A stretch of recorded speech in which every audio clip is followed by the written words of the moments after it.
جی ہماری آیت نمبر آج 5 ہوگی اور 6 ہوگی کیونکہ ایک دوسرے کے ساتھ یہ ریلیٹڈ ہے.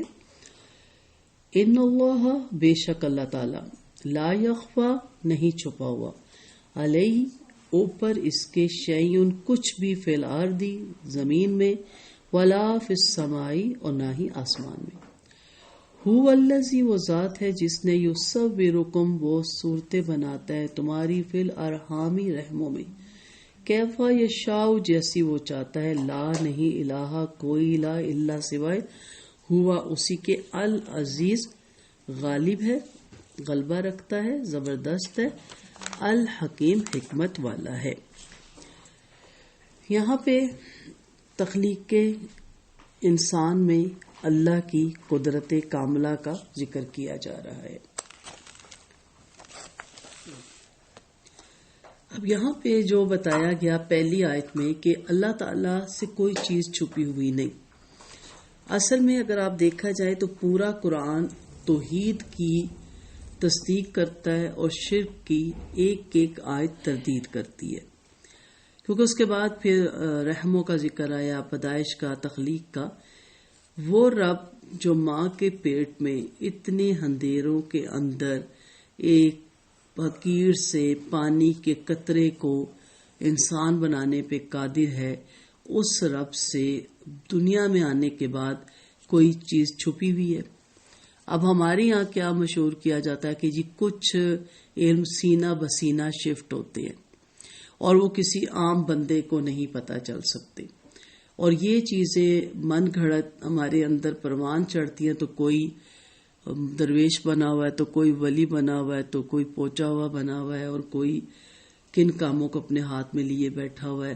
اگر یہ چھوٹی سی آیت بھی آپ کو سمجھ آ جائے نا کہ میرے رب سے کوئی چیز نہیں چھپی ہوئی. اگر وہ کالی رات میں گھنے جنگلوں میں جہاں آپ کیا بڑے بڑے بہادر بھی جانے سے کتراتے ہیں اس گھنے جنگلوں میں کالے پتھر پہ کالی چونٹی کی چلنے کو بھی دیکھ سکتا ہے ایمان ہے نا ہمارا کہ نہیں دیکھ سکتا تو پھر وہ میرے دل کے راز کیسے نہیں جان سکتا. میرے دکھوں کو میری پریشانیوں کو میرے غموں کو میری سوچوں کو وہ کیسے نہیں جان سکتا. تو یہیں سے ٹوٹلی جڑ کٹ جاتی ہے شرک کی. کیا مجھے اپنا دکھ سنانے کے لیے اپنے جیسے ایک انسان کی ضرورت ہے؟ ویسے آپ ایک دوسرے سے دکھ سکھ کریں. یہاں سے مراد وہ انسان جنہوں نے جو ٹھیکیدار بنے ہوئے دین کے. کوئی رازق بنا ہوا ہے کوئی شافی بنا ہوا ہے کوئی غوث بنا ہوا ہے کوئی داتا بنا ہوا ہے. میں ان کے نام نہیں لے رہی جو ہمارے نیک ولی چلے گئے. ان کو یہ القاب ہم نے نوازا ہے انہوں نے نہیں کبھی کہا تھا. ان کی آپ ہسٹریاں پڑھیں نا کہ وہ کس قدر توحید کا پرچار کرنے والے اور کس قدر وہ شرک سے ڈرنے والے لوگ تھے.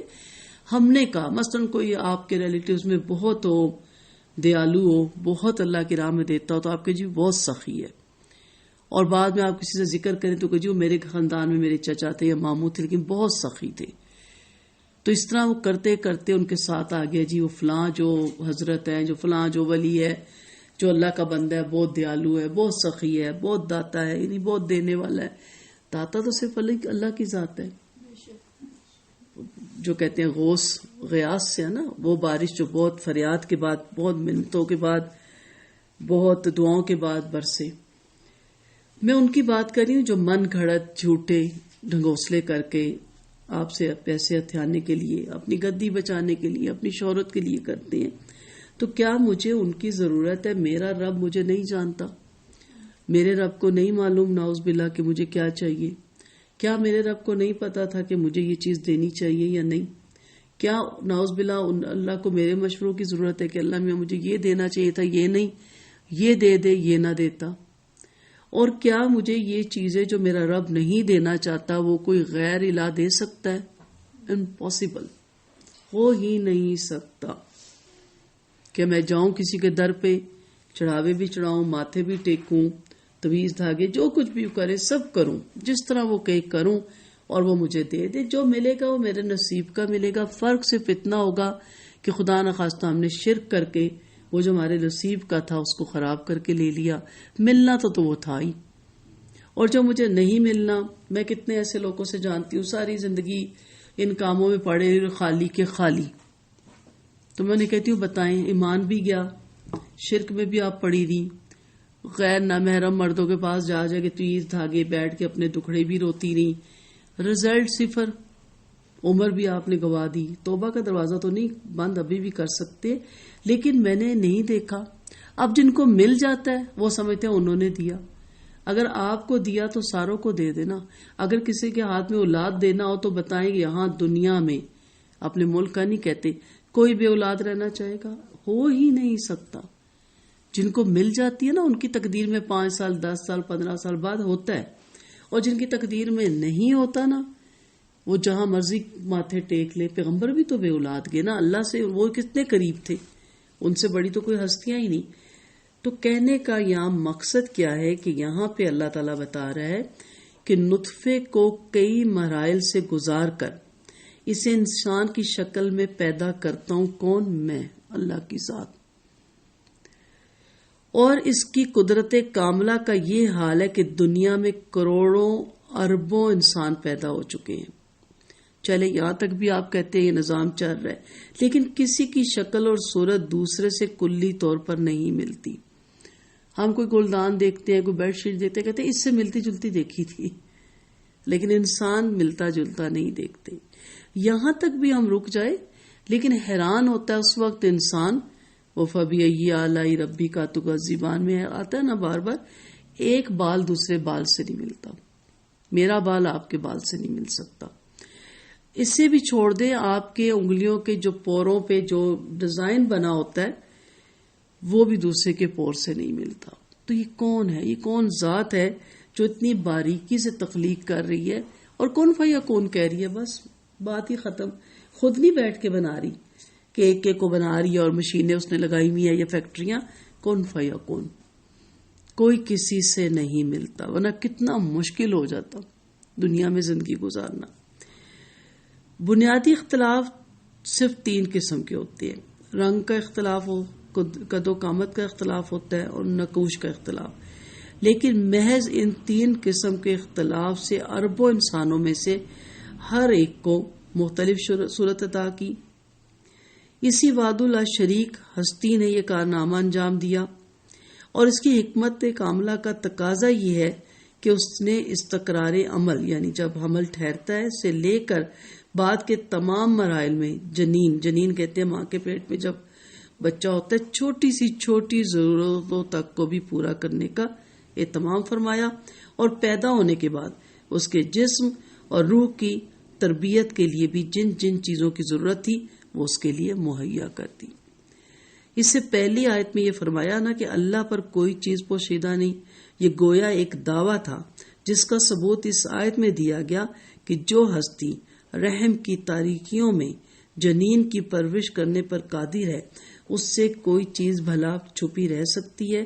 اس آیت میں تو جسمانی ذکر ہے نا، اگلی آیتوں میں آپ دیکھیں گے اللہ تعالیٰ پھر روحانی ذکر کرتا ہے. تو اس کے سوا کوئی معبود ہو نہیں سکتا، عبادت کے لائق ہو نہیں سکتا، کیونکہ وہ عزیز ہے اور غلبہ رکھتا ہے اور ہر چیزوں کو وہ جانتا ہے اور ہر چیز کے بارے میں اس سے کلی طور پہ علم ہے. سو قرآن اسی لیے کہا جاتا ہے کہ خود پڑھیں. جب آپ قرآن پڑھتے ہیں تو خود بخود آپ شرک سے باہر نکل آتے ہیں اور توحید کی طرف آپ آ جاتے ہیں. اور جو نفس مطمئنہ ہوتا ہے، روح مطمئنہ وہی ہوتی ہے جو اپنے رب کے کن کہنے کا انتظار کرتی ہے اور اللہ کی ہر رضا پہ راضی رہتی ہے. اور وہ اتنی مصروف ہو جاتی ہے اللہ کو راضی کرنے میں کہ اس کو یہ یاد بھی نہیں رہتا کہ میں کس حد تک راضی ہوں. جو اللہ سے ناراض ہوتا ہے، نعوذ باللہ، جو یہ اللہ کو راضی کرنے میں نہیں لگا رہتا، وہ ہر وقت پریشان رہتا ہے، اپنے دکھڑے روتا رہتا ہے، ہر وقت شکوے شکایت کرتا رہتا ہے. اچھا، اس کو پتہ بھی نہیں چل رہا ہوتا کہ وہ باتوں باتوں میں کہہ دیتا ہے پتہ نہیں جی ہم سے تو لگتا ہے اللہ ناراض ہے. اللہ اپنے کسی بندے سے ناراض نہیں ہوتا. اور اگر آپ کو لگتا ہے تو آپ دیکھیں نا کہ کس وجہ سے ناراض ہے. ٹھیک ہے، یہ غفلت کے پردے کیوں ہیں ہمارے اوپر؟ اور یہ بھی ایک غفلت کی نشانی ہے، یہ اس کی پہچان ہے کہ اللہ رزق نہیں چھینتا. منہ سے ایسے کلمات نکلنے لگ جاتے ہیں، یا کہیں گے ہم سے تو اللہ راضی ہوتا ہی نہیں، پتہ نہیں کیوں، نعوذ باللہ. یا کہیں گے جی نماز بھی پڑھتے ہیں، قرآن بھی پڑھتے ہیں، لیکن پتہ نہیں کیا ہو گیا، اللہ کیوں نہیں راضی ہو رہا. اصل جب آپ اللہ کے احکامات پہ، اس کو گھر میں لاگو کرنے پہ، اپنی ذات پہ لاگو کرنے پہ لگ جاتے ہیں، اس کی رضا ڈھونڈنے لگ جاتے ہیں، اس کی محبت میں سرشار رہتے ہیں، تو آپ بھول جاتے ہیں یہ دیکھنا کہ مجھے کیا ملا اور کیا نہیں ملا ہے. ٹھیک ہے، اسی میں آپ اتنے محو ہو جاتے ہیں کہ آپ کی روح مطمئن ہونے لگ جاتی ہے، اور پھر اللہ تعالیٰ بھی اپنی رحمتوں کی، اپنی نوازشوں کی بارش کرنا شروع کر دیتا ہے. اور ایسا انسان ڈسکس بھی نہیں کرتا کسی چیز کو، وہ اتنا مصروف ہوتا ہے کہ وہ ڈسکس بھی نہیں کرتا چیز کو. کوئی کہتا ہے نا وہ فلاں بات ہوئی آپ نے بتائی نہیں، کہتا اچھا نہیں بتائی، یاد ہی نہیں رہا ہوگا، کیونکہ اس کو کام بہت ہوتے ہیں نا. دین کا کام ہوتا ہے اپنے اوپر لاگو کرنے کا، اپنا قرآن پڑھنا ہے، اپنے اذکار کرنے ہیں. تو قرآن کی ایک ایک آیت شرک کی تردید کرتی ہے اور توحید کی تصدیق کرتی ہے. اگر آپ باریکی سے دیکھیں تو کوزے میں دریا بند ہوتا ہے. بس یہ چیز آج کے لیے ہمارے لیے بہت بڑی ہے کہ وہ سب کچھ دیکھتا ہے، اس سے کوئی چیز چھپی ہوئی نہیں ہے. سو میرے دل کے حال کو بھی جانتا ہے. بعض دفعہ انسان زیادہ دکھی ہوتا ہے، اس سے ٹائم لگتا ہے نکلنے میں، بس خاموش رہے، آہستہ آہستہ وہ آپ کے دل کو سکون دے دیتا ہے. اس سے باتیں کریں، کوشش کریں، کیونکہ جو اللہ سے باتیں کرتا نا، ایک وقت نکالی. نماز بھی ہے لیکن نماز بھی ہمیں 100 چیزیں ہوتی ہیں. رات کو سوتے وقت آنکھیں جب بند کرے، جب سب دنیا خاموشی سے سوئی ہوتی ہے، اللہ سے باتیں کیا کریں. ہر راز و نیاز اس کے ساتھ کیا کریں. وہ جانتا ہے، اس کے باوجود اچھا لگتا ہے اس کو جب اس کا بندہ اس سے باتیں کرتا ہے. بالکل سمپل باتیں جیسے ہم آپس میں فرینڈز کرتی ہیں، آپس میں کولیگز کرتی ہیں، اس طرح باتیں کریں اللہ سے. دیکھیں اللہ تعالیٰ کوئی چیز اس سے نہیں چھپی ہوئی. انشاءاللہ وہی دکھ دیتا ہے، وہی سکھ دے گا. جس نے سکھ دی ہے اسی نے دکھ دیا ہے. جب سکھ ہم اس سے ایکسپٹ کر لیتے ہیں تو دکھ بھی اس کا دیا ہوتا ہے. اللہ تعالیٰ ہمیں شرک سے ہمیشہ کے لیے محفوظ رکھے اور توحید پہ ہمارا خاتمہ کرے، اور اللہ ہم سے راضی ہو جائے. وآخر دعوانا ان الحمدللہ رب العالمین. سبحانک اللہم و بحمدک، نشہد ان لا الہ الا انت، نستغفرک و نتوب الیک. السلام علیکم ورحمۃ اللہ وبرکاتہ.